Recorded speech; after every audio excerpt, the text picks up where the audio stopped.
रामपुर शहर में किशन नाम का एक गरीब मजदूर अपनी पत्नी और बच्चों के साथ एक कच्चे घर में रहता था। उसका घर पुरानी लकड़ी और टाट से बना हुआ था, जो सर्दी और बारिश से बचने के लिए पर्याप्त नहीं था। किशन दिन रात मेहनत और मजदूरी करता, लेकिन वो इतने पैसे नहीं कमा पा रहा था जिससे वो अपने परिवार के लिए एक पक्का घर बना सके। इस बार भी कड़ाके की सर्दी थी। एक रात सर्दी के साथ बहुत ज्यादा बारिश आनी शुरू हो गई। सर्दी, बारिश और तूफान एक साथ उस रात अपना कहर बरसा रहे थे। माँ, मुझे बहुत ठंड लग रही है, मेरा स्वेटर बिल्कुल गीला हो गया। माँ, मुझे भी बहुत ठंड लग रही है, सारे कपड़े बारिश के पानी से गीले हो रहे हैं। सुनो जी, घर की छत पर एक टाट की चादर और बिछा दो, बारिश का सारा पानी हमारे ऊपर गिर रहा है। बच्चों को भी बहुत ठंड लग रही है, ये कंबल पूरी तरह से भीग चुका है। सरला, तेज हवा और बारिश में टाट नहीं टिकेगा, मैंने ईंटें भी टिका कर देख ली हैं।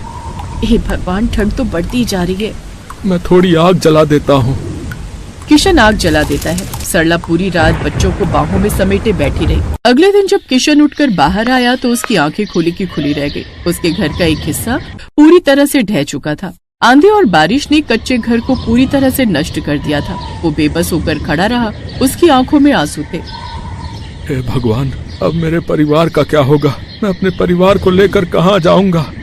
सुनो जी, हमारे पास तो अब रहने की कोई जगह नहीं। ठंड से कांपते हुए ये रात तो निकल गई, पर आने वाली अगली कई रातें हम कैसे गुजारेंगे? किशन के पास कोई रास्ता नहीं था। परिवार के नाम पर रामपुर में उसका कोई नहीं था। अगले कई दिनों तक किशन सड़कों पर ही दिन गुजारता रहा। एक दिन किशन को एक गोदाम में कंटेनर में सामान भरने की नौकरी मिल गई, जिससे किशन को रोजाना के पैसे मिलने लगे। एक शाम जब किशन कंटेनर में सामान ढोने के बाद छुट्टी के समय जाने लगा, तब उसके मालिक ने उससे कहा, किशन, वो पुराना कंटेनर अब काम का नहीं है, बेकार हो चुका है, इसमें जंग लग गया है, इसे किसी कबाड़ी वाले को बेच दो। किशन ने उस कंटेनर को ध्यान से देखा तो उसके मन में एक विचार आया।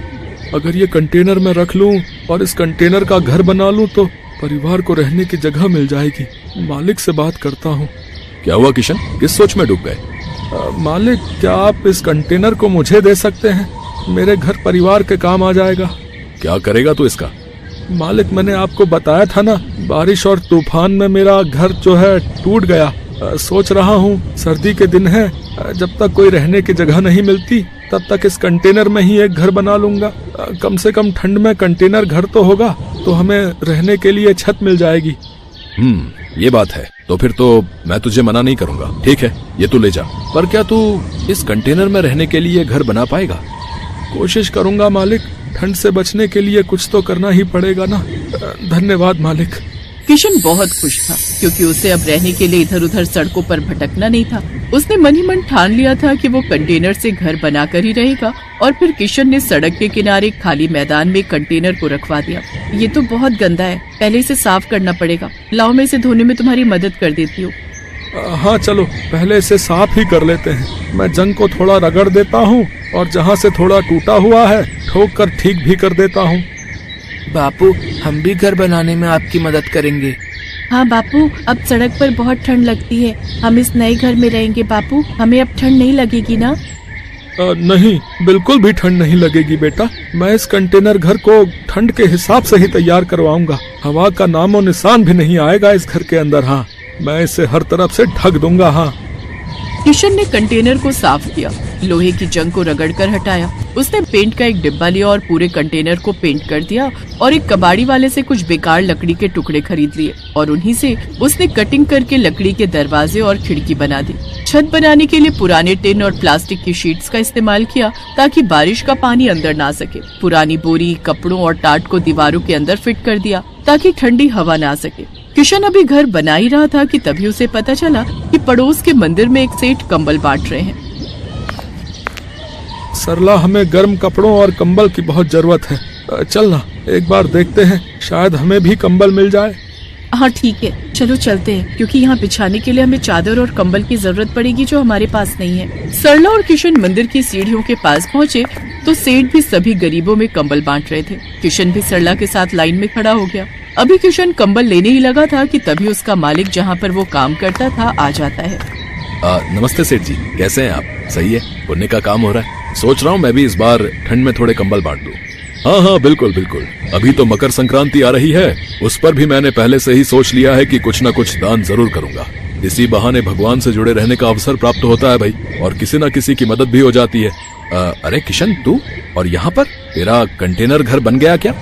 जी मालिक, तैयार तो हो गया है, पर बिछाने और ओढ़ने के लिए कोई गर्म चादर या कंबल नहीं था। सुना कि मंदिर में ये सेठ जी कंबल बांट रहे हैं, तो वही लेने आए थे। तुम इसे जानते हो सतीश?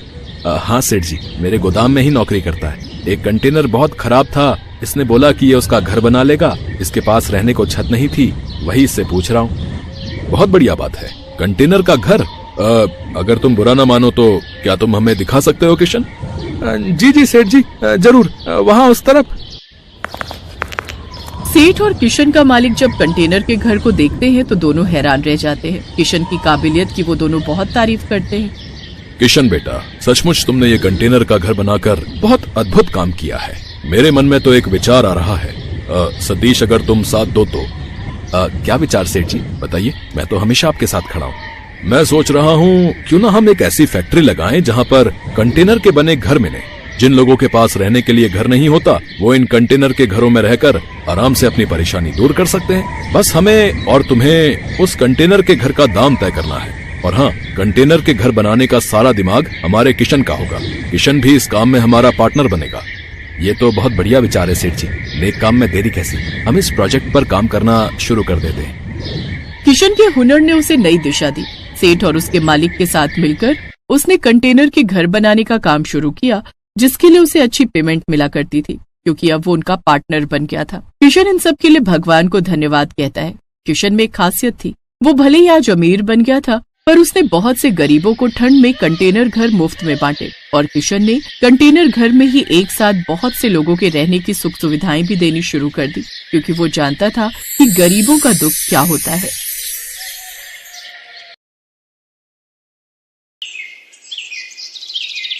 भरतपुर नाम के गांव में मनीष अपनी पत्नी रेखा और 2 बच्चों बंटू और चिंकी के साथ रहता था।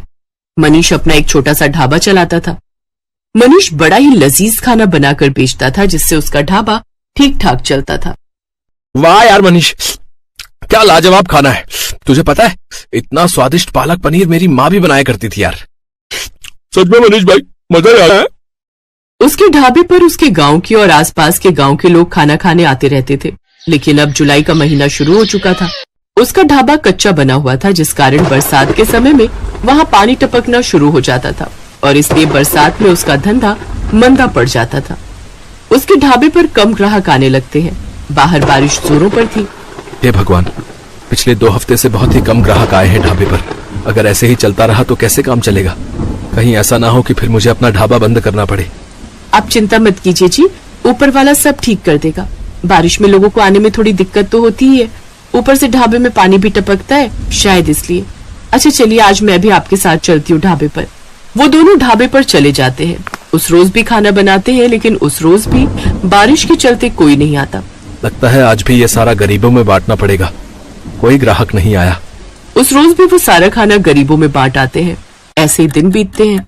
एक रोज आधी रात के समय गांव में तेज तूफान आता है और जोरों से बिजली कड़कती है, और वो बिजली उसके ढाबे पर आकर गिरती है, जिससे उसका ढाबा जल जाता है।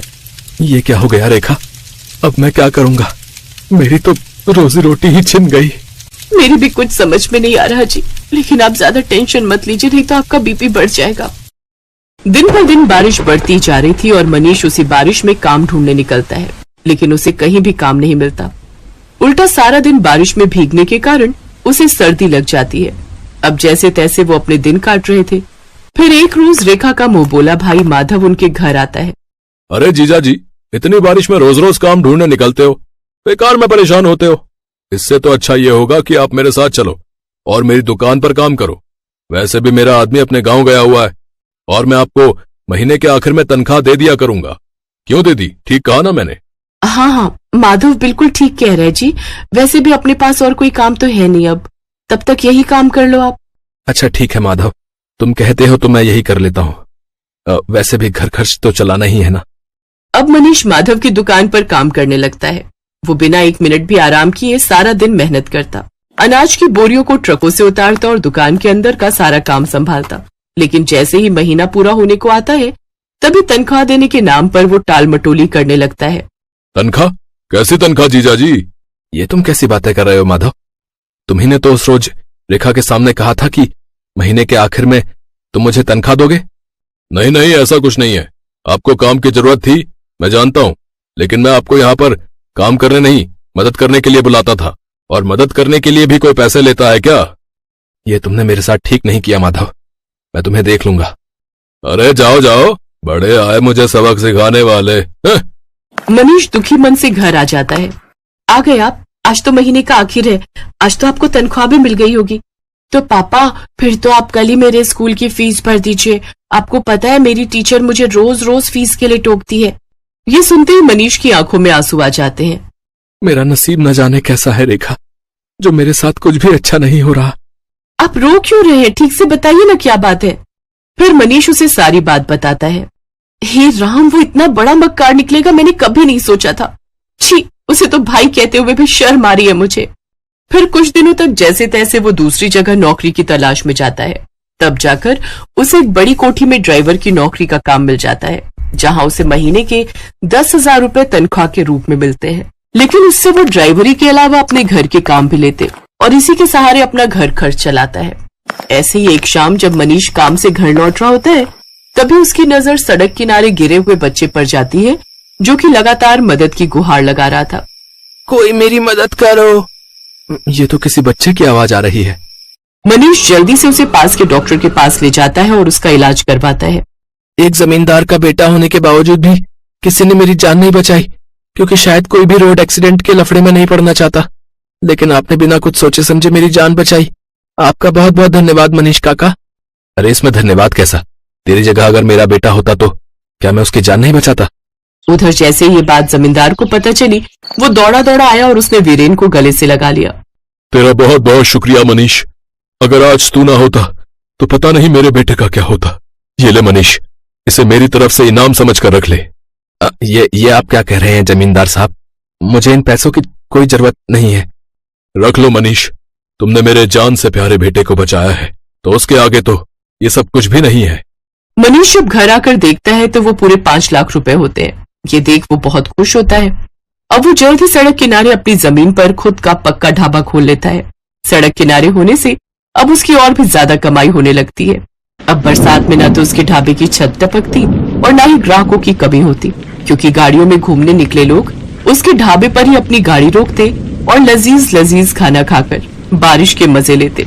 अब मनीष अपनी पत्नी और बच्चों के साथ खुशी खुशी रहता। Thanks for watching.